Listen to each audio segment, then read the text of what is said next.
ॐ सोमनाथाय नमः।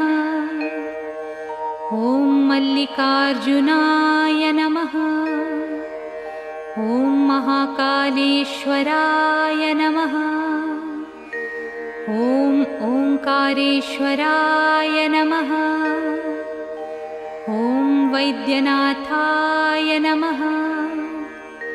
ॐ भीमशंकराय नमः।